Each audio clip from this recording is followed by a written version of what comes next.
Hello guys, selamat datang ke channel saya dan pada hari ini kita akan bincangkan tentang penghabisan bagi siri Attack on Titan, iaitu berakhir pada chapter 139 dan kita akan bincang tentang topik tersebut.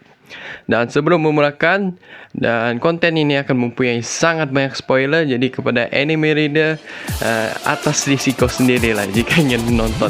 Chapter 139 dimulakan dengan Eren dan Armin yang sewaktu kecil dan mereka menceritakan tentang mengapakah Eren melakukan rambling dan cuba untuk menjauhkan dirinya daripada Armin dan Mikasa dan kawan-kawan yang lain. Ini disebabkan Eren ingin melakukan rambling di mana ia akan menghancurkan ataupun memusnahkan 80% populasi di dunia mereka.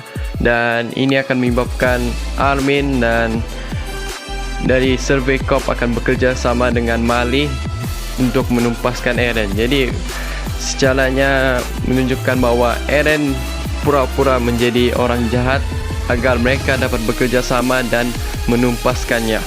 Jadi apabila mereka berjaya untuk menumpaskan Eren, mereka akan digelar sebagai hero dalam situasi tersebut dan orang akan menyanjungi mereka. Jadi perkara tersebut harus dilakukan dan Eren cuba untuk menjauhkan diri daripada mereka dan melakukan rambling tersebut. Dan di sini juga Eren menceritakan tentang Ymir, iaitu pengguna Titan yang paling terawal, iaitu creator bagi Titan.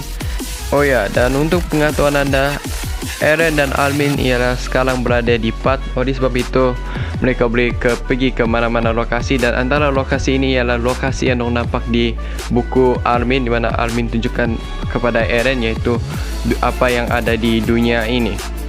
Dan sambung kepada topik tadi, iaitu Eren memberitahu tentang Ymir, iaitu pengguna Titan paling terawal, dan dia beritahu kepada Armin bahawa Ymir adalah seorang wanita yang sangat cintakan kepada suami dia, iaitu King Fritz.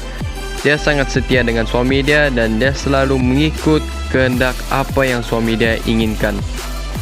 Dan inilah salah sebab Curse Titan tu masih lagi ada selepas 2000 tahun, disebabkan oleh Ymir yang tidak dapat menjumpa freedom dia dan susah untuk faham apa yang dia inginkan. Tapi kunci untuk menghapus curse ini ialah Mikasa. Dan Eren mengatakan cara untuk menghapuskan curse ni ialah mengikut tentang pilihan Mikasa. Kita dapat lihat pilihan Mikasa, di mana pilihan tersebut ditunjukkan di chapter 123 kalau tak silap saya, di mana Mikasa telah family zone Eren dan itu menyebabkan rambling berlaku. Mungkin itu harus dilakukan. Kalau Mikasa tak family zone Eren, kita juga dapat lihat apa yang berlaku di chapter 138, di mana Eren akan hidup bersama Mikasa dan dia akan tinggal di hutan yang terpencil, hanya mereka berdua, dan Eren akan menghabiskan sisa nyawa yang tinggal dengannya iaitu 4 tahun, sebab Titan Curse menyebabkan mereka untuk hidup sebanyak 13 tahun saja, dan Curse Titan takkan berakhir kalau dilakukan perkara tersebut. Jadi tindakan Mikasa di mana dia family zone Eren adalah tepat untuk melakukan rambling dan menghentikan Curse Titan dan menghapuskan 80 populasi.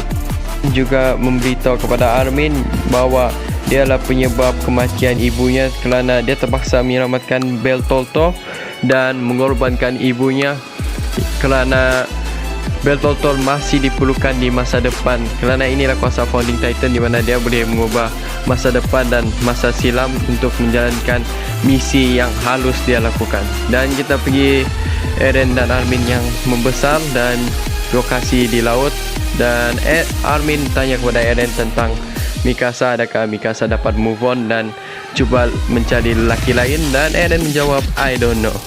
Dan Armin masih lagi panas dengan Eren, di mana mungkin apa yang berlaku di chapter terdahulu, di mana Eren telah menyakiti hati Mikasa. Armin mengatakan bahawa Mikasa kemungkinan boleh move on dan mencari lelaki lain, dan kita nampak Eren yang terduduk di sana dengan wajah yang kecewa, manakala Armin yang tersenyum.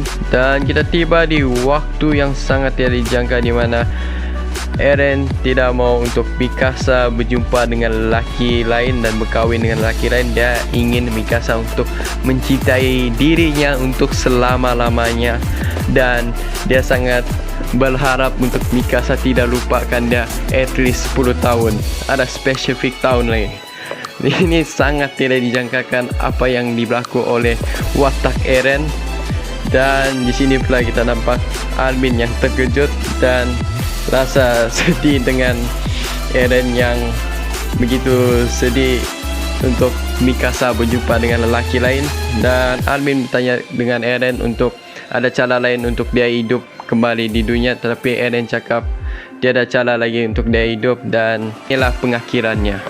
Untuk pengetahuan anda, ini saja cara untuk Eren menyelamatkan Armin dan Mikasa, di mana seperti anda tahu Titan terdahulu ada berkata di mana Eren Kruger, ini saja cara untuk menyelamatkan Armin dan Mikasa.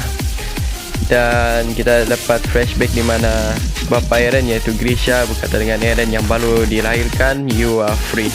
Berarti inilah alus yang Eren lakukan untuk pengakhiran yang mungkin baik untuk lakan-lakannya.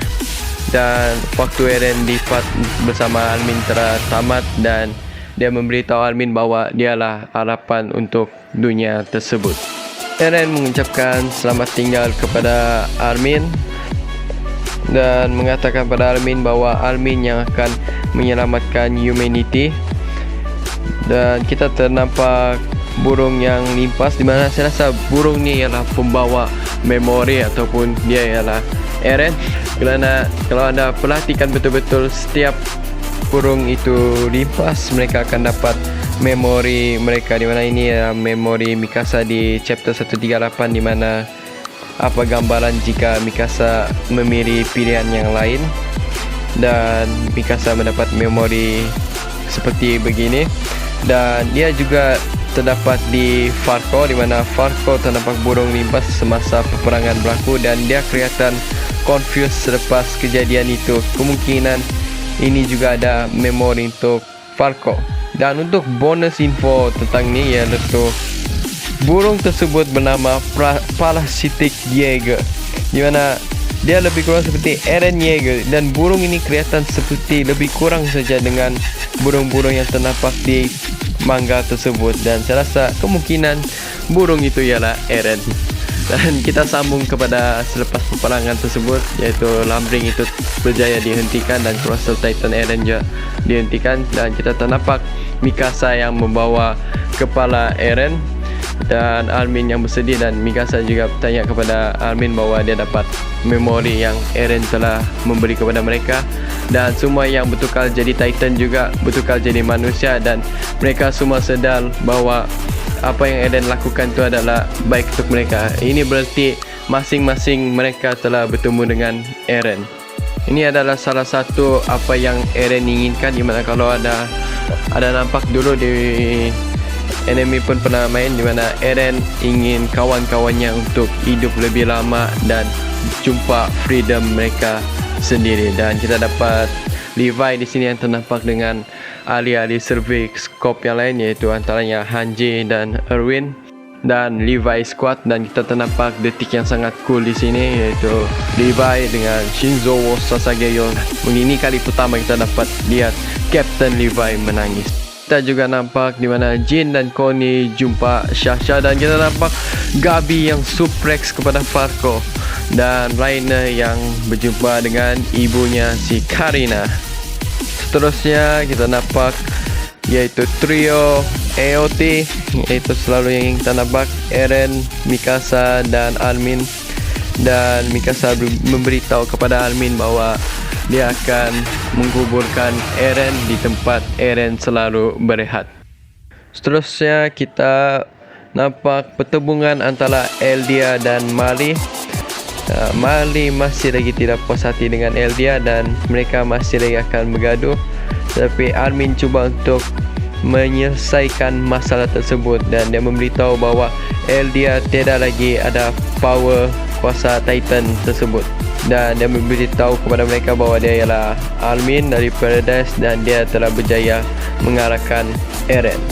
Dan di sini kita ternampak Historia dan anak, dan ini adalah time skip. Dan nampaknya Farmer Kun terbuktilah iaitu suami kepada Historia dan bapa kepada anak Historia ialah Farmer Kun.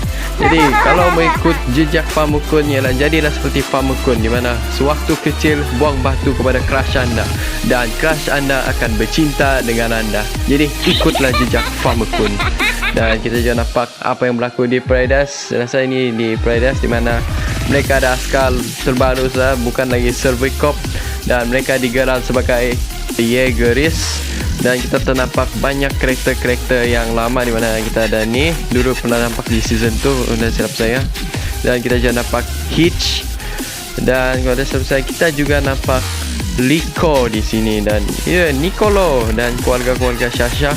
Mereka semua bersemangat untuk melaungkan ayat moto yang Eren pernah lakukan dulu di depan cermin, iaitu Tatake Tatake. Saya rasa itulah yang diorang lakukan. Dan di sini kita dapat lihat Historia dan Izur Kren dan lakan-lakannya lain lagi, mungkin kabinet dia yang menunggu ketibaan kapal layar, di mana kapal layar itu ialah diorang Armin dan Rainer, yang mungkin mereka tinggal di Mali untuk sekejap dan mereka akan datang ke Paradise. Dan kita nampak Rainer yang sedang menghidup kertas surat dari Historia.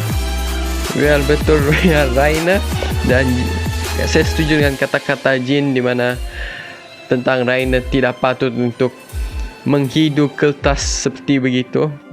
Kita dapat lihat Jin yang mengusai rambutnya dan mensikat rambutnya, dan Pig yang bertanya tentang rambut Jin, siapa wanita yang dia ingin impress. Tapi Jin berkata kepada perempuan yang sedang membaca buku history. Dan saya rasa mustahil untuk ia ialah Mikasa, dan saya rasa ia rujuk kepada Pig tersendiri apa yang Jin katakan. Dan kita terjumpa Annie di sini, dan mereka cuba untuk berkata tentang apa yang mereka akan cuba lakukan di Paradise nanti, sebab hubungan mereka sudah lenggang dengan orang-orang yang ada di Paradise. Dan kita dapat lihat orang-orang yang di Mali, iaitu Captain Levi di wheelchair sudah. Dan kita nampak Falco dan Gabi yang sudah besar, dan Onya Kopo yang kan, entahlah apa Poko apa. Mereka mungkin di Mali, dan saya rasa Levi telah membuka kedai teh dia di Mali. Oleh sebab itu dia tinggal di Mali bersama Gabi dan Falco. Dan Levi nampak badass dengan mata sebelah yang tiada. Kita dapat lihat Armin yang melihat burung di sini. Seterusnya kita nampak Poco dan seorang perempuan di sana, dan dia ialah Mikasa. Di mana Mikasa menunggu kedatangan orang Armin di kuburan Eren. Mikasa juga terrecall waktu-waktu dia bersama Eren, waktu mereka kecil. Dan tiba-tiba ada seekor burung yang datang dan merap scarf di sekeliling Mikasa, dan sudah tentu burung tu ialah Eren, kerana Eren pernah berjanji kepada Mikasa untuk wrap scarf tu hari-hari kepadanya. Chapter 139 pun berakhir dengan Mikasa mengucapkan terima kasih kepada Eren untuk wrap scarf tersebut. Dan saya terjumpa ada rahsia di sebalik nombor 139, iaitu bermaksud kematian dan rebirth. Ini betul-betul menunjukkan kepada Eren, saya rasa. Dan selain itu juga saya juga ada lihat kepada maksud di sebalik chapter 140, di mana bermaksud expression of freedom. Ini berarti mereka dapat freedom mungkin. Dan kita pergi apakah akan berlaku kepada karakter-karakter Attack on Titan yang lain. Seperti kalau anda ingat masa chapter 127, di mana Jin ada visi untuk hidup bersama perempuan dan membina keluarga, di mana perempuan itu kelihatan seperti Mikasa. Saya rasa Jin akan bersama dengan Pig lagi, kerana Cat Titan itu lebih baik bersama kuda, kerana diorang lagi ada koneksi yang lagi kuat berbanding Jin dan Mikasa. Dan Mikasa masih lagi dengan kesedihan, walaupun kemungkinan seperti 10 tahun akan datang. Tapi saya rasa Mikasa akan cintai Eren untuk selamanya. Dan kita akan lihat juga kepada Connie. Saya rasa Connie akan menjadi anak yang soleh dan menjaga ibunya yang akan bertukar jadi manusia kembali kerana oleh Eren. Dan untuk seterusnya, saya rasa karakter bagi Captain Levi, ya seperti biasa saya akan katakan dia akan membuat kedai teh dia, iaitu Tea Levi di Mali. Jadi dapatkan Tea Levi di kedai Mali. Dan seterusnya itu saja saya rasa. Dan untuk Rainer, saya rasa dia masih menghidu kertas. Dan Armin akan bersama dengan Annie. Dan ya, Historia akan tetap untuk menjaga dia punya negara, iaitu Paradise. Dan peperangan masih ada berlaku, cuma peperangan kurang berlaku disebabkan oleh populasi yang sangat kurang, mungkin tinggal 20% saja. Dan akhir kata, adakah Attack on Titan good ending atau bad ending? Saya rasa ialah good ending, di mana ia dapat cover juga pelbagai walaupun dengan 45 muka surat sahaja. Dan saya rasa Isayama melakukan Attack on Titan ni dengan sangat baik, ya. Dan memang Attack on Titan ialah masterpiece dan mempunyai plot yang sangat menarik. Dan ya, berakhir sudah untuk siri Attack on Titan. Dan terima kasih untuk menonton video ni. Dan jangan lupa untuk like dan subscribe. Dan kita jumpa lagi pada hari akan datang. Okay, bye-bye.